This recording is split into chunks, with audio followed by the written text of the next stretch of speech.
This is Dr. Lisa Perks of the Communication Department, and I've created a series of videos to help students do research in our discipline. The 3 different videos are going to look at the library catalog, the library databases, and we'll also take a peek at Google Scholar, which is a really valuable resource that many of you are probably familiar with, but I'll show you some neat tips and tricks to find more sources once you're in Google Scholar. So first, just to show you from the Merrimack homepage, we can click on Library, and it is at our top of the screen, right between Career Center and Calendar. So we'll see the homepage to the McQuaid Library, and this video is going to focus on our catalog, and you'll typically use this to look for books on subjects.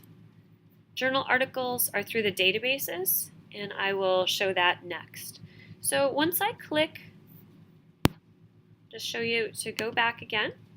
Once I click on Catalog, which is under Mac Search, I'll be brought to this screen, and you can see up at the top left the acronym NOBLE, and that's for the North of Boston Library Exchange. So we have access to a lot of resources from our neighboring schools, and it's really helpful because we can get those resources quickly. So we're in basic search right now, and that's one of the basic tools that you'll learn. There are other ways to find sources, but this is a pretty useful one for a variety of different research topics. So right now it's defaulted to keyword. If you knew there was a particular book you needed, or a particular journal, or an article title, you could click on that. Or if you found a really good author, maybe they have come up with a communication theory you're researching, you could put that in as well. Or instead, I should say. We're going to stick with keyword right now, and we're going to put in something that's a bit broad. That is media effects. So there are many different types of media effects theories. Let's see what our results show us. I typed that in, I clicked enter, and I have over 1,200 different resources that emerged. I can see right now that my top hit, the one that came up first, is Media Effects in Society by Elizabeth Peirce. I can see, based on this date here, that it's a bit old. Okay, so it's a 15-year-old source, and depending on your research topic, being current might be a high priority for you. So we want to think about that. And when we have this many sources that come up, you can see here 1,285, we might want to narrow it down because we're certainly not going to click through over 1,000 different titles. So instead of sorting by relevance, maybe the date is really important to me, and I'm going to sort by newest to oldest. So only the most contemporary titles are going to show up in my first couple of pages. Let's see how that reorganizes everything. Okay. So my very first resource is an e-video, Media Effect on Youth. I'm going to scroll down and see what else I have.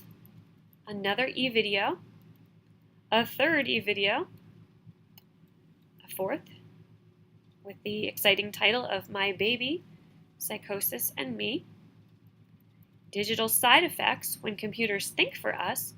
So you can see, essentially, by reordering my sources based not on relevance, but based on the newest to oldest, I'm not getting as many things that I think are super relevant to what I want to study, which is media effects.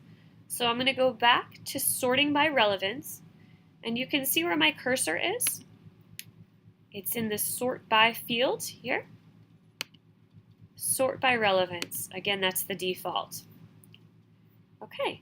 So for media effects in society, if I decided, no, that source isn't too old, it should be fine, I can make it easy on myself and place a hold. And that means that the book will be delivered to the front desk of the library, and they will notify me when it's available. So you can see this image here of your Mac card and the barcode on the back. You enter that here, and there's a password or PIN that, in my case, the library assigned to me. And I just went to the desk and asked what it was, and now it's populated. So I use this enough that I have it saved. And so when I need a resource, it's really easy. I don't have to dig around for my library card or remember my PIN. I can just log in and request the book. Let's go back to the previous screen just to show you how to take a better look at your resources.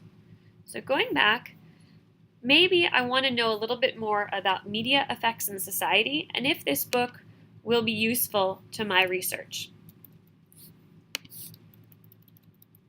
Okay, so we can see that one copy is available in these Noble libraries. There's one copy available at Merrimack, and if I need it right away, I can see here's Merrimack College, the third floor stacks, third floor of the library, and here is my call number.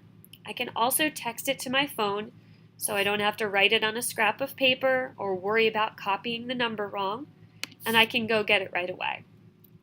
It's going to suggest some other titles that you might like, and it's got some reviews. We can also click on the table of contents and the summary. The table of contents is probably going to be one of the most useful pieces when assessing if this book is going to be of value to you.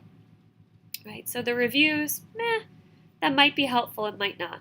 But the table of contents will tell you all about the chapters and the subsections, so you can see if you need it. That is all I have for navigating the library catalog. Thank you for listening, and happy researching.